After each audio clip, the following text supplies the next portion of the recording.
নিরাশা হয় কাফের। নিরাশা কে হয়? কাফের। তখন আবার আল্লাহ তাআলা বলছেন, আলেম আব্দি আনাল্লাহ রাব্বান, আমার দাস দাসী কি জানে যে তার একজন প্রতিপালক রয়েছেন, এক ফেরত দাম্বা, যিনি পাপকে ক্ষমা করতে পারেন। তো দিন যায় রাত্রি যায়, ফামা কাসা ফাজনা বা জাম্বান, আবার কোনোদিন পাপ করেছে। পাপ করার পরে আবার বলছে, রব্বি আজনাম তো ফাগফির, প্রতিপালক আমি পাপ করেছি, তোমার ক্ষমা করো। তখন আবার আল্লাহ তাআলা বলছেন, আলেম আব্দি আনাল্লাহ রাব্বান, আমার দাস দাসী কি জানে যে তার একজন প্রতিপালক রয়েছেন, এক ফেরত দাম্বা, যিনি পাপকে ক্ষমা করতে পারেন, কয়েক হচ্ছে যিনি শাস্তি দিতে পারেন। আসলে ক্ষমা করতে পারেন, শাস্তি দিতে পারেন, এটা জেনেই কি আমাকে বলছে? যদি জেনেই বলে গাফারতুল্লাহু তা ক্ষমা করে দিলাম।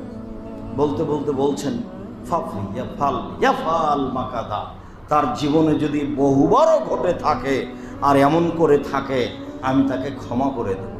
এর অর্থ এই নয় যে বহুবার করতে বললেন, এর অর্থ এই যে পাপ করে যেন মানুষ নিরাশা না হয়। বহু তওবা করেছি তারপরেও সেটা হয়, বহু তওবা করেছি তারপরেও সেটা হয়। একটা হলো নিশা যখন হয়ে যাবে, খুব তওবা করলেন, আব্দুর রাজ্জাক সাহেব বললেন 3 শ্রেণীর মানুষ জান্নাতে যাবে না, তার 1 শ্রেণীর মানুষ এসে বিড়ি তামাক জর্দা সিগারেট গুলজে খায়। খুব তওবা করলেন, 3 দিন টিকার পর আর নেই। বক্তব্যের এক ফাঁকে শুনলেন দাড়ি, সেদিন দাড়ি ছেড়ে দিয়েছেন, তার মানে এটা নিশা ছিল না, খারাপ লাগছিল, এখন ভালো লাগে। তারপরে ছিল একটা কথা, 3 শ্রেণীর মানুষের সাথে আল্লাহ কথা বলবেন না, টাকনুর নিচে প্যান্ট লুঙ্গি পরে যে আমি সব প্যান্ট কেটে দিয়েছি।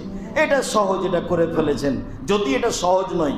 কিন্তু বিড়ি তামাক জর্দা সিগারেট এমন জিনিস যে এটা নেশা, কেউ যখন নেই, আচ্ছা তো তওবা তো করেছি, এখন তো কেউ দেখে না। আর একটা হলো অশ্লীল কাজ, সেটা হস্তমথন হোক, সেটা ল্যাংটা মেয়ে দেখা হোক, সেটা যেটাই হোক না কেন, অশ্লীল কাজ এত খারাপ, এত খারাপ, এত খারাপ, হাদিস জাল। কিন্তু আল্লাহ নবী বলছেন, কেউ যদি বলে পাহাড় সরে গেছে এক জায়গা থেকে আর এক জায়গা, বিশ্বাস করে নিও। কেউ যদি বলে তার অভ্যাস পরিবর্তন হয়ে গেছে, বিশ্বাস করিও না। হাদিসটা জাল, মানে আর রাসূলের কথা এটা নয়। মানুষ পরিবর্তন হতে পারবে, এ কথাই ঠিক। ও খুব খারাপ, ও এক পর্যায়ে বলছে একাই যে পাপ তো বন্ধ করতে পারলাম না, কোন রকমের জেলে চলে গেলে হয়, তাহলে আর নেশা হবে না। আর একবার বলছে যে পাপ তো এটা ঠেকানো যাবে না, সব সময় ফাঁকা জায়গায় থাকবো, কেউ যেন না দেখে। ও মনে মনে বলছে, তার মানে খুব চেষ্টা করে কিন্তু নিজেকে টিকিয়ে রাখতে পারে না। অভ্যাস খুব খারাপ জিনিস, যার কারণে মানুষে বলে অভ্যাসের দাস। এরপরেও যেটা বলছি যে এই বলে আপনি নিরাশা হবেন না, নিরাশা হয় কাফের। নিরাশা কে হয়? কাফের।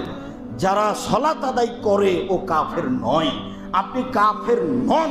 পৃথিবীর কোন যুবক, পৃথিবীর কোন যুবতী যারা আল্লাহকে বিশ্বাস করে, যারা নবীকে বিশ্বাস করে, সে যেন তার পাপের কারণে নিজেকে কাফের মনে না করে।